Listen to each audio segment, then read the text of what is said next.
大家好，我是小蛙，今天给大家分享孜然炒牛肉的做法。一小块生姜，切片，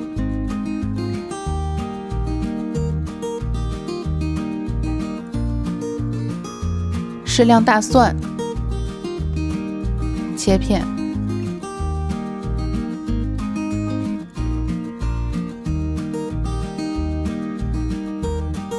一小节大葱，斜刀切成小段，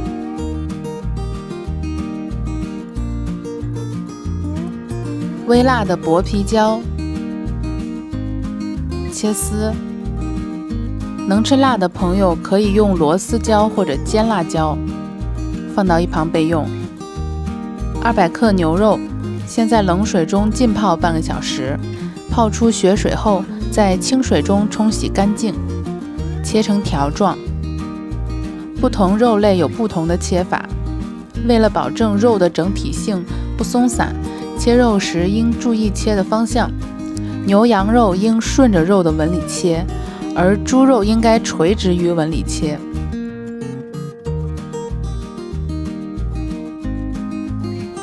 然后加入料酒、淀粉、孜然粉。孜然这种调味料是一种神奇的存在，孜然能去除肉类腥味，令肉类更加鲜嫩。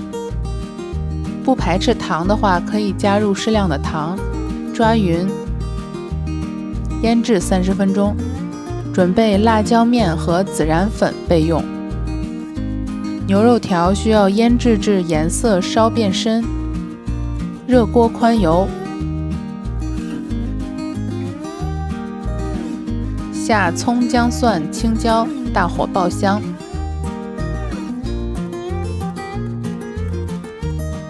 然后将牛肉条下入锅中滑炒。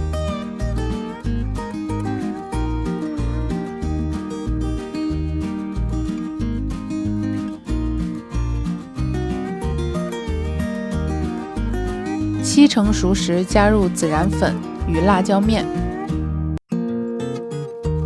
炒匀后加入盐和鸡精，再翻炒几下就可以出锅了。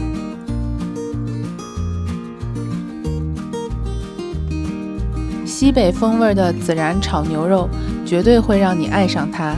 加入刚刚烙好的脆皮烧饼，那就是正宗的孜然牛肉夹馍，拌在米饭里也超级香。今天的视频就到这里，谢谢大家收看，我是小蛙，我们下期再见。